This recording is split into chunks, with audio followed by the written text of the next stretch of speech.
할렐루야. 영광을 받으시기에 합당하신 하나님께 우리 모두 같은 마음으로 영광을 돌립니다. 여러분 모두를 예수님의 이름으로 축복합니다. 9월 11일 말씀 묵상입니다. 히브리서 11장 4절 말씀을 묵상합니다.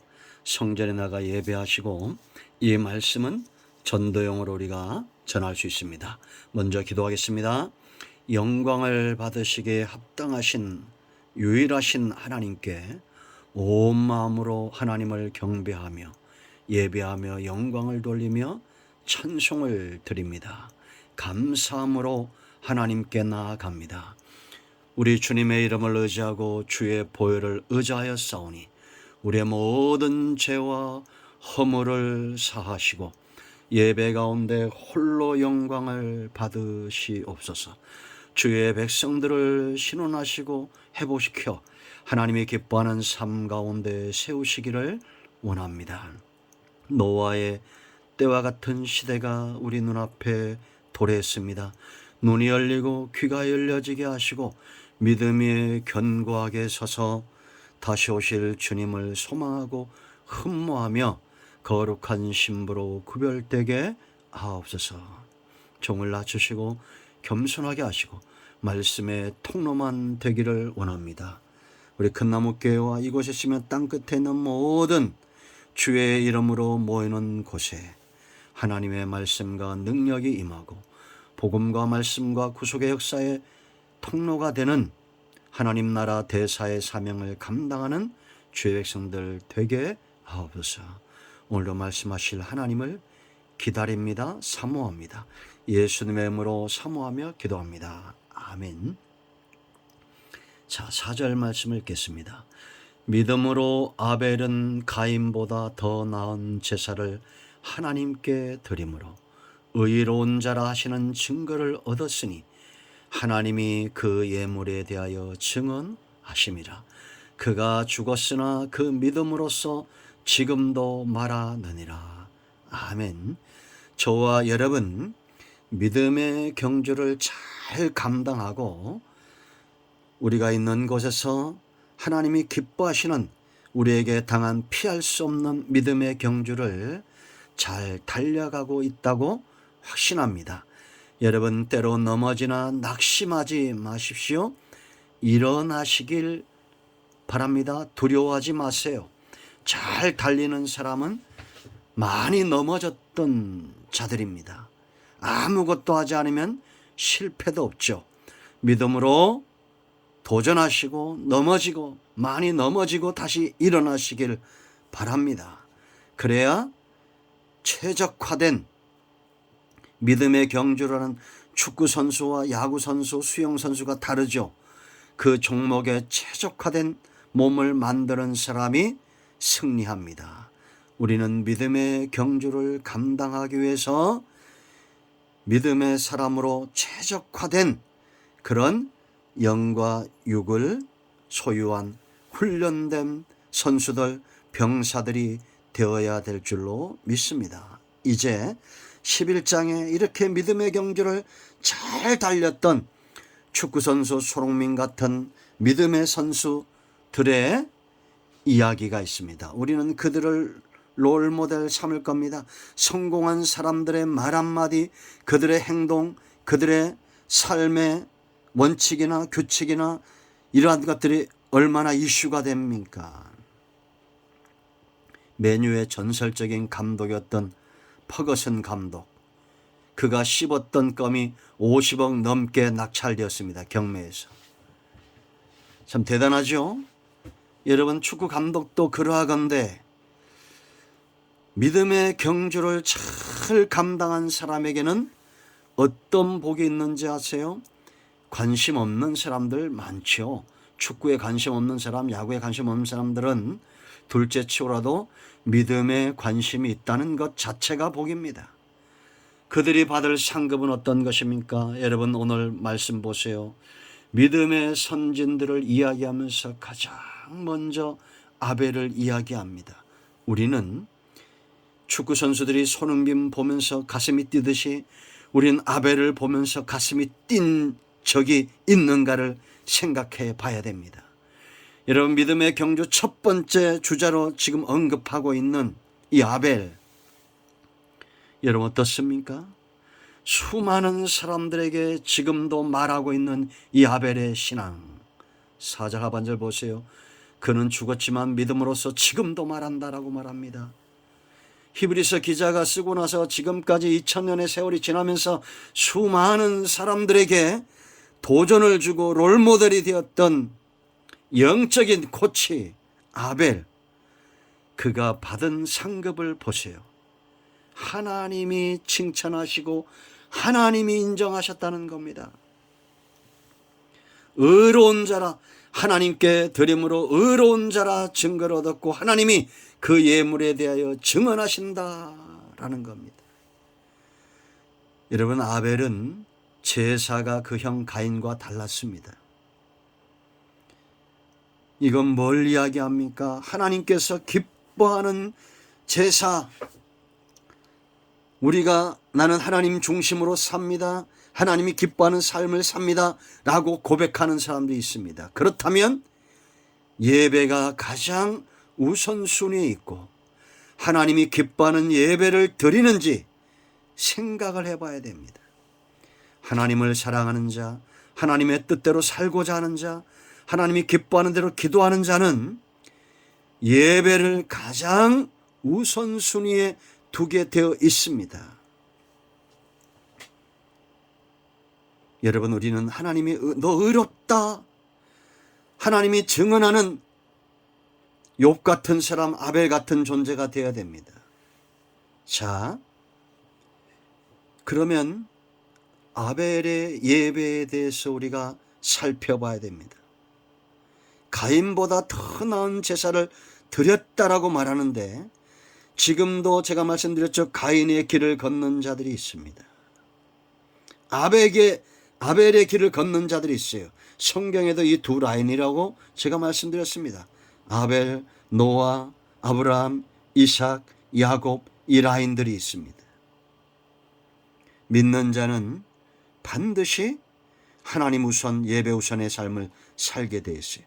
그의 제사는 가장 첫 번째, 예배 가장 중요한 거, 구별된 제사를 드렸다. 이건 다시 말하면 하나님께 자기 자신을 구별하여 드릴 줄 아는 자였다라는 겁니다. 여러분, 가인보다 더 나은 제사를 드렸다 이렇게 말하는데 아벨의 제사와 가인의 제사가 구별됐다는 겁니다. 달랐다는 겁니다. 예배에 있어서 가장 중요한 것은 바로 구별입니다. 성도는 세상에서 자기를 구별시키는 거룩한 물입니다. 형식적인 예배가 아니라 아벨의 예배는 하나님이 기뻐하는 삶의 상태를 말하는 거예요. 자기 중심의 상태, 믿음의 상태, 이것이 가인과 달랐고 세상과 달랐다라는 겁니다. 여러분, 우리는 주일이면 예배에 나옵니다. 그러나 과연 우리 일주일간의 삶, 1년간의 삶, 우리 평생의 삶 가운데 세상과 섞이지 않고 세상과 다른, 세상에서 자기 자신을 구별하여 하나님께 드릴 줄 아는 그런 삶을 살고 있느냐라는 겁니다. 예수님의 제자 사도 요한은 가인을 가리켜 이렇게 말합니다. 가인같이 하지 말라, 가인같이 되지 말라는 겁니다. 저는 악한 자에게 속하여 그 아우를 죽였다라고 말합니다. 요한일서 3장 12절 유다서 11절. 여러분, 이게 무슨 얘기예요? 가인은 악한 자에게 속했다는 겁니다. 하나님께 자기를 구별하여 드리는 존재가 아니라 자기를 악한 자의 무리에 두었다는 거예요. 그래서 그가 아벨을 죽였기 때문에 살인자가 아니라 살인자의 본성을 가졌기 때문에 살인을 한 것입니다. 이단들 보세요, 여러분. 악하죠. 그들이 이단에 빠져서 악한 것이 아니라 이미 이단에 빠지는 악한 본성을, 마귀에게 속한 본성을 가졌기 때문에 이단에 빠지고 교회를 박해하고 도둑질하고 살인하고 죽이고. 지금 여러분 보세요. 이런 사건들이 얼마나 많이 터지고 있습니까? 방 누군지 모르겠는데 브라질에 1000명을 이주해 가서 그 악한 자들 보세요. 은혜력 교회 보세요, 여러분. 이 악한 자들 아닙니까? 이만희, 안상욱, 정강훈, 이 전부 악한 자들입니다. 본래 악한 자의 본성을 가졌기 때문에 그 길을 걷는 거예요. 그러나 아벨은 하나님께 속한 자입니다. 그래서 주님은 아벨을 가리켜 아벨에 대하여 의인 아벨이다. 마태복음 23장 35절. 의인으로 구별된 겁니다. 여러분, 예배는 바로 이런 겁니다. 나 자신을, 내 삶을 세상에서 구별하여 로마서 12장 1절로 3절에 있는 대로 거룩한 산 제사로 구별하여 드리는 그 중심이 중요한 겁니다. 하나님이 어떤 자들에게 대하여 은혜를 주시는지, 복을 주시는지 눈을 가리고 귀를 막는 자들이 있어요. 교회 나올 때 두 마음으로 나옵니다. 단지 응답만 쫓아옵니다. 은혜만 쫓아옵니다. 하나님이 내게 필요한 것을 주셔야 됩니다라고 말합니다. 이거 눈과 귀가 가려진 겁니다. 여러분, 내 눈을 열어 주의 법에 귀한 것을 보게 하소서. 주의 말씀 앞서 내가 듣겠습니다. 이런 사모함, 사무엘처럼 하나님 앞에 자기를 구별하여 드릴 줄 아는 삶이 예배인 사람, 그 이름이 성도인 사람. 두 번째, 최고의 것을 드렸습니다. 창세기 4장을 보면 가인과 아벨에 드렸던 예물의 차이가 있음을 알 수 있어요. 히브리서 기자도 이것을 말하죠. 히브리서 11장 4절. 가인과 아벨의 예물은 어떤 차이가 있을까요? 하나님이 땅의 소산을 드렸기 때문에 가인의 것을 받지 않았다? 아닙니다. 곡물로 드리는 제사도 있잖아요. 레위기 2장에. 그럼 어떤 차이가 있을까요? 한마디로 말하면 최고의 것을 드리고 최선을 것에 드렸던 아벨입니다. 그 특징이 있어요. 첫 것을 드렸어요. 아벨은 양의 첫 새끼를 드렸습니다. 이것은 내 모든 재물의 소유권, 주권이 하나님께 있다는 고백입니다. 여러분, 누가 11조 하는지 아세요? 복 받으려고 11조 하는 사람은 정직한 11조를 드릴 수가 없습니다. 속이게 되어 있어요. 그러나 내 삶과 내 재물과 내 시간과 내 가정과 내 사업과 내 직장과 내 자녀와 내 삶의 모든 영역의 주인은 하나님이다. 이걸 믿는 자가 첫 것, 11조, 자기 자신을 구별하여 하나님께 드리는 11조 재물화된 삶을 산다는 겁니다. 흠없는 예물을 드림으로 죄에 대하여 애통하고 속죄의 은총을 바라는 마음이 담긴 거예요. 여러분이 첫 것은 하나님의 것이고 예수를 상징하고 곧 드리는 자신을 이야기합니다.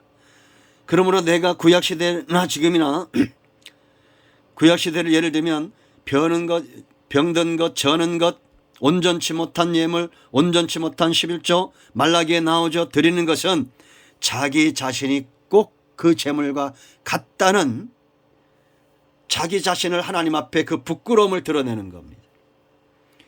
그러므로 여러분, 우리가 하나님 앞에 사모함으로 하나님, 내가 이 흠없는 것처럼 최고의 상태로 하나님 앞에 살기 원하고 하나님께 드림이 되기 원합니다. 나는 하나님의 것입니다. 내 모든 소유는 주님의 것입니다. 이런 고백을 드리는 자, 최고의 것, 최선의 것을 드리는 사람입니다. 아벨은 이것을 드렸어요. 그러나 가인은 땅의 소산으로 드렸지만 첫 것을 드리지 않았다라는 겁니다. 두 번째, 그 기름을 드렸다. 레위기 1장 8절 말씀을 보면 기름은 힘의 상징입니다. 그러므로 이것은 영원히 하나님의 몫이에요. 여러분, 나시린들은 머리카락을 자르지 못하겠죠. 머리카락 한 올의 힘도 하나님께 드리는 겁니다. 그리고 하나님은 나의 힘이 되신다는 내 신앙의 고백이며 내 힘과 내 모든 것들은 하나님의 것이다라는 또한 신앙의 고백입니다. 여러분 보세요. 피를 흘렸다라는 것은, 재물을 잡아 피를 흘렸다는 것은 생명의 주권이 하나님께 있다는 고백이고, 내 생명도 내 힘도 하나님으로부터 온다는 철저한 의지와 신앙의 고백이며 믿음입니다.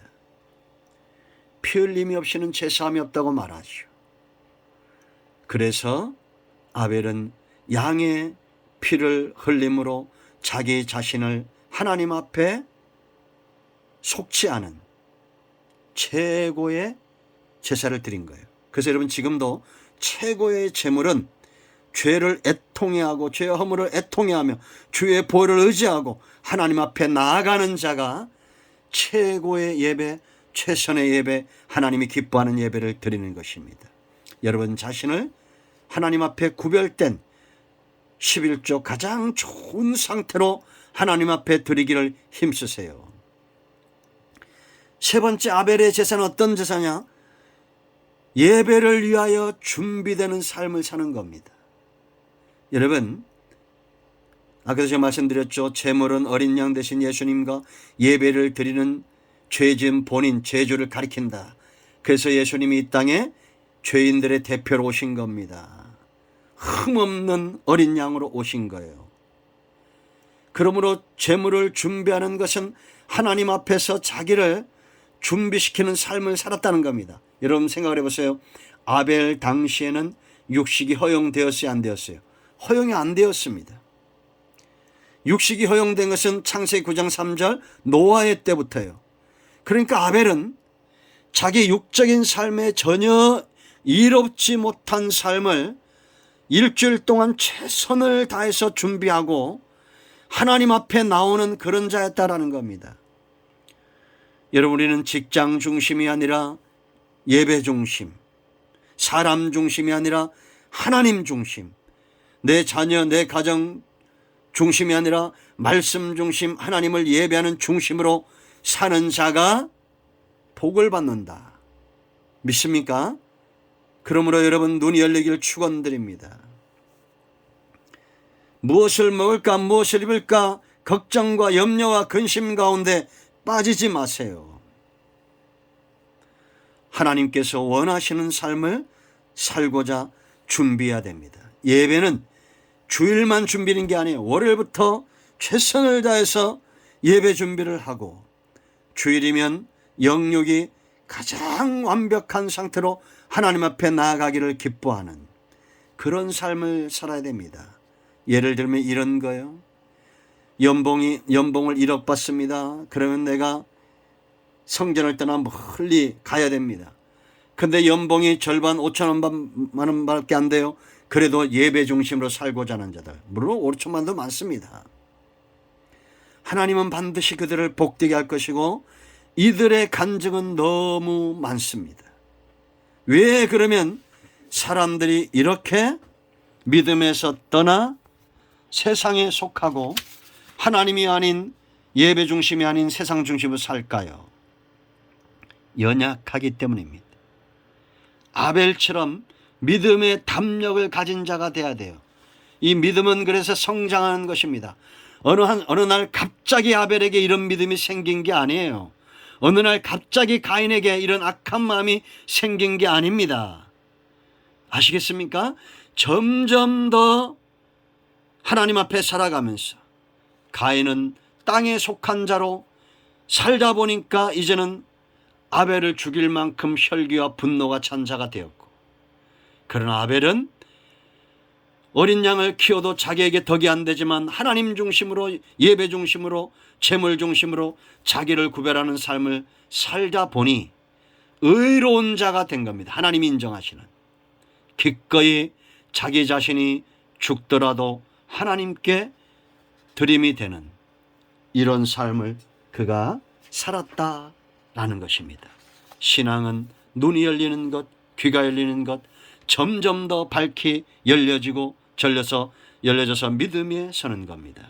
제가 주보에 실었지만 1533년 영국왕 헨리 8세가 이 잘못된 신앙을 갖는 이런 사람 중에 성경 번역가고 종교개혁자인 윌리엄 틴트를 체포하여 감옥에 넣고 2년 후에 화형에 처합니다. 여러분, 사람이 제일 고통스러운 게 불에 타 죽는 거랍니다. 얼마나 고통스럽겠어요. 그런데 화염이 그 밑에서부터 치솟아 오를 때 틴틀이 눈을 감고 기도합니다. 주여 왕의 눈을 열어주소서. 유명한 기도를 남기죠. 그의 기도와 그의 순교가 헛되었을까요? 아닙니다. 1637년 영국에서 성경이 인쇄되어 누구나 성경을 읽을 수 있게 되었습니다. 그 전까지는 사제들만 읽었죠. 그런데 이것을 명령한 사람이 누구냐? 바로 늦게 눈을 뜬 헨리 8세입니다. 너희 눈은 봄으로 너희 귀는 들음으로 복이 있다. 예수님의 제자들을 향한 예수님의 말씀입니다. 여러분, 눈과 귀가 열리고 하나님의 말씀과 주님을 바라보는 삶에 훈련되세요. 세상에 아침 안개 같고 연기 같은 사라질 것들에 마음을 빼앗기지 말고 그것에 눈과 귀를 빼앗기지 마세요. 보는 것 듣는 것이 바뀌면 중심이 바뀌고, 중심이 바뀌면 입술이 바뀌고, 입술이 바뀌면 믿음의 역사가 나타난다고 분명히 말했습니다. 믿음의 선수로, 믿음의 용사로, 최적화된 영적 거인으로 성숙해 가기를 축원드립니다. 기도합니다. 예수님의 이름을 의지하여 기도합니다. 이 말씀대로 되게 하옵소서. 마음이 상한 자, 병든 자 치유하시고 회복시켜 주시기를 원합니다. 예수님의 이름으로 사모하며 축복하며 취하며 기도합니다. 아멘. 이제는 우리 주 예수 크신 은혜와 하나님 아버지 큰 사랑과 성령의 위로 교통 충만 치유 회복하심의 역사가 영상을 통해서 예배하는 모든 죄 백성들 위해 이제로부터 영원토록 함께 있을지어다. 아멘. 할렐루야. 응답되었습니다. 여러분 모두를 축복합니다. 아멘.